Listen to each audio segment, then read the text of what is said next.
So I don't know how to feel about the Marvels. The Marvels came out fairly recently, and if you just went off the Rotten Tomatoes score, you might be tricked into thinking it's actually a good film. Which it's not. Don't get me wrong, it's not a bad film. Definitely not the Flash levels of bad or Blue Beetle levels of forgetfulness. Yeah, believe it or not, that film came out this year. But it's in this strange twilight zone where I have no idea how to feel about it. As a very big Marvel fan, I didn't used to believe in the superhero fatigue argument when Phase 4 was stumbling along. I just thought that too many different IPs saw into the Spider-Verse's success and tried to emulate it by fast-tracking the multiverse concept. Clearly not learning from the mistakes made by DC. But in recent months, I've come to accept that superhero fatigue is real. I mean, I've not kept up with the Marvel TV shows at all. I've not watched Loki Season 2 yet, or Secret Wars. Heck, I still haven't watched Guardians Volume 3 at the time of this recording. So when I heard the Marvels was coming out weeks ago, I was just like, meh, and I finally forced myself to watch it. By the way, it took me 2 sittings to watch this film because the first time I was just a passenger watching the pretty colours on screen, a bystander in my own brain. And the second, I just kept thinking, damn, this doesn't make sense at all. It would be a cool YouTube video though. So that is how we got here. And trust me guys, this film, yeah, it was a film alright. But first, don't forget to like and subscribe. Oh, and spoilers for anyone who cares. The film starts off with a woman on a planet in space finding the other bangle that Miss Marvel, Kamala Khan, has. Remember Miss Marvel? Ah yes, that was definitely a show. I was half expecting Rita Repulsa to spring out of there yelling that I'm free! So, the mystery woman finds the other bangle gaining cosmic power and realizes the other one is missing. Now, I'm no expert on alien anatomy. I'm assuming they're aliens. I don't want to misgender them. You know how people can get cancelled for that these days. The costume department really took a day off on this one. But how are they breathing in space? There's no atmosphere. She kicks up dust and rocks, but nothing floats from lack of gravity. That's a bit weird if you think about it. Anyway, she looks for the other bangle, but it's missing. Where could it possibly be? Enter Kamala Khan. She has this cool animation sequence that is just an enhanced version from her own series that I wish we could have seen more of. The animation, not the series. Now, if you don't know who she is, let me explain real quick. She's basically Peter Parker, but instead of idolizing Iman, she idolizes Carol Danvers, aka Captain Marvel. And she has hard light powers that make constructs out of light because Marvel didn't want her to be too similar to Mr. Fantastic, I guess? Even though a lot of Marvel characters are similar in powers. Like a lot. Like a lot. Kamala's bangle glows, continuing from the ending of the Miss Marvel series, and she's dead.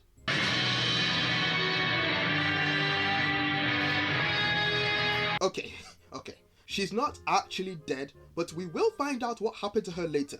First, we have to check in with everyone's favourite superhero, Carol Danvers, who is seeming to have horror flashbacks of a previous life? Oh wait, no, false alarm, it's just the first Captain Marvel movie. Carol gets a call from Nick Fury saying that there have been surges in the jump point systems and that he wants her to check it out with his team. His team consisting of British guy number 1, British girl number 2, and Monica Rambeau. Now Monica doesn't want to talk to Carol for some reason. This is an argument continuing on from WandaVision and one of the main conflicts throughout the film. So both Carol and Monica find jump points stuck open, leaking energy, and do you know what they think is the next best idea? For some reason, they both decide to touch the clearly glowing and corrupted power source. And coincidentally, they touch it with their bare hands at the same time. This also happens the same time as Kamala's bangle glitches out, causing their powers to get tangled with each other and becoming the main gimmick of the film. Carol and Monica touching the corrupted jump points with their bare hands is so stupid, even Nick Fury calls them out on it. Oh, but I touched it and then... Why'd you do that? Because it was glowing and mysterious. Okay, new rule. No more touching shit, especially glowy, mysterious shit. Okay. Now, their powers are entangled and this causes them to switch places with each other whenever they use their powers. At least, that is what the film wants you to believe, because there is zero consistency on what exactly happens and what causes them to switch places. Sometimes they use their powers and they switch. Other times, nothing happens. Sometimes they switch with only one person. Other times, all three of them switch. It's really a toss-up of what could happen next. So yeah, they keep switching, and this causes a creative fight scene where somehow Kree guards end up in Kamala's home, wrecking the place. Personally, I'd sue for damages. Now, when did Kamala learn to fight like this? I know she did a training montage in her show, but that was mainly for her to learn how to control her powers. And this movie takes place right after her show ends. So how does that translate into this?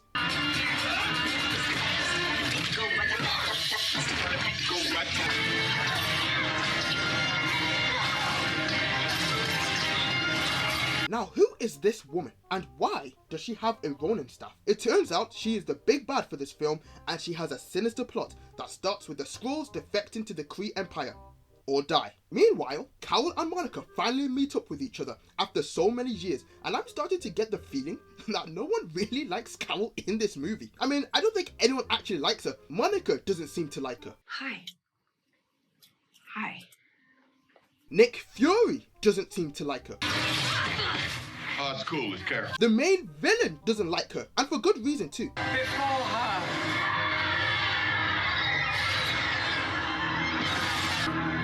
Before the Annihilator. And even Kamala seems to start not liking her, and she is supposed to be Captain Marvel's biggest fan. We need to save what we can. So yeah, Carol and Monica finally meet face to face after switching with Kamala, and Carol immediately tries flying away after being told that, even though she knows that using her powers would cause her to switch. So Carol switches with Kamala 100 feet in the air, and Monica has to learn how to fly to save Kamala's life. And then they both switch with Carol, who was on the Kree battleship. Because it works. Yes, but if you give me more time, I can make it safe. No, we do it now. Why do bad guys never want to take safety precautions when using dangerous technology? It's like they are asking to die in a horrific manner that was totally avoidable. Kamala hides her own bangle because if not, this film would have ended right here. Carol somehow shows up just in time to save Kamala and Monica from being shot by Ronin Staff Girl. How did she do this when Carol was just on Earth and Monica and Kamala are near a random planet light years away? She's fast, but not that fast. They have a fight, and we find out that Ronin Staff Girl... I need to find out what her name is. I can't keep calling her Ronin Staff Girl. Hold on a second.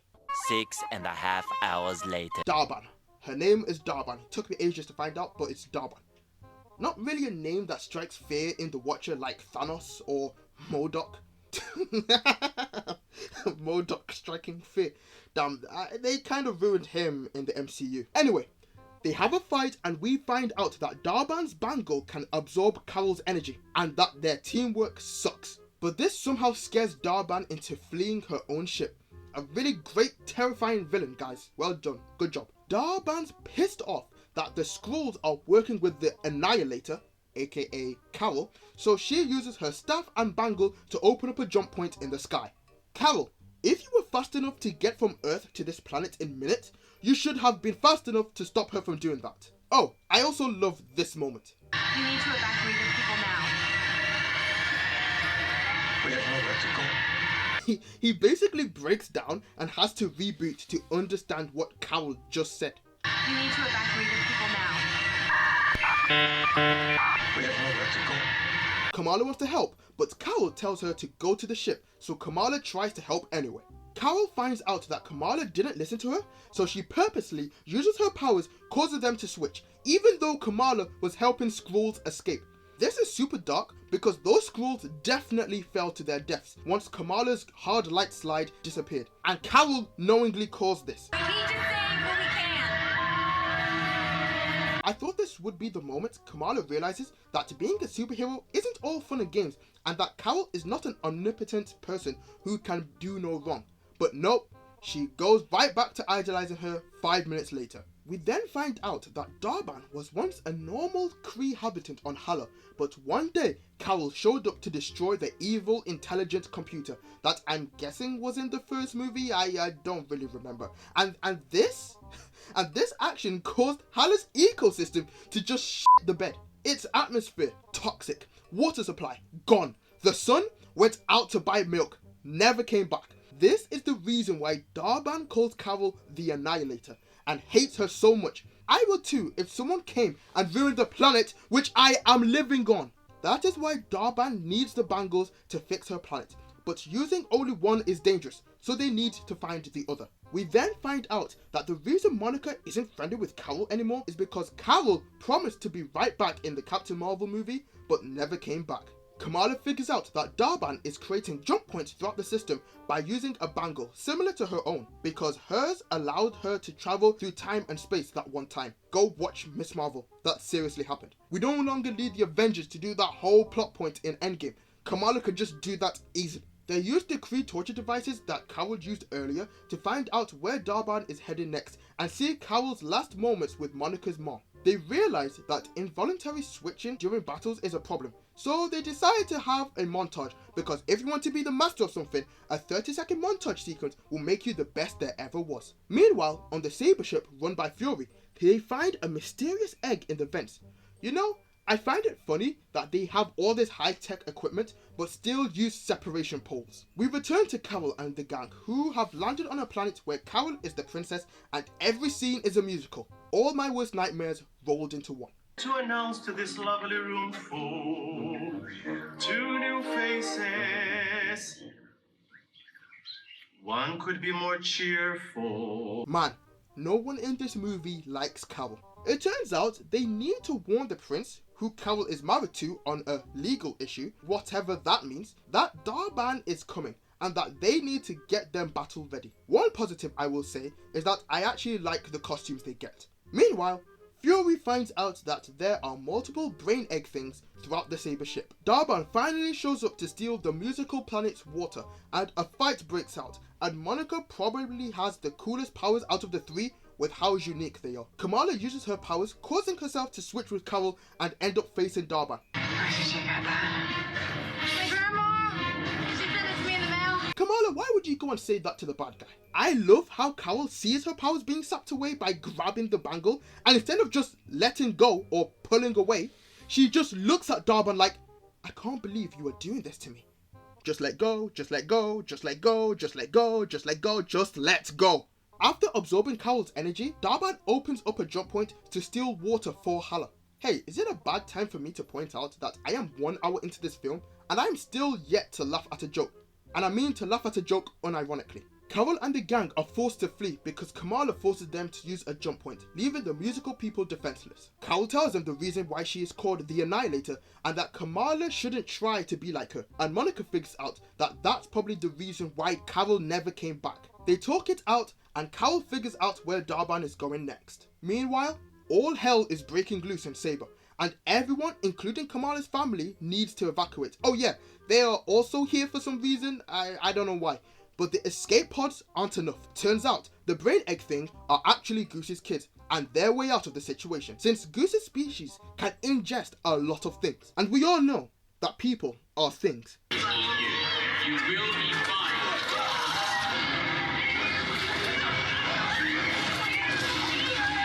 You know, if getting bored by these cats is my only option of surviving, then, well, let's just say I had a good run. Kamala has a heartfelt moment with her parents, and Fury asks whether it's wise to take another bangle to the bad guys. It's nice to see there is at least one person asking the sensible questions around here.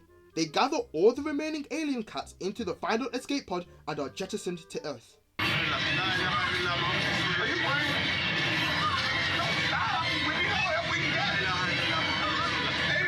This was an actual good joke. Carol and the gang jump Darban and they pull off some pretty cool combo attacks, but this fight doesn't actually make any sense because Carol should be easily taking Darban down by herself because she went toe to toe with Thanos. But Cola, Darban can absorb their powers and use their energy against them. That's why she's so hard to take down. Then don't use your powers? Carol has super strength as well, and as far as I can tell, Darban doesn't have any other powers except, you know, the bangle and the staff.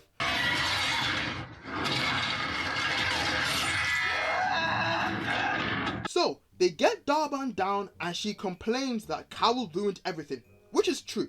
Monica makes Carol promise to restart Hala's son for the Kree people. They free her and Darban immediately pins down Kamala and takes her bangle, and neither Carol or Monica try to restrain her when her back is turned. Why? Darban becomes pure energy and rips a hole in space-time, dying in the process.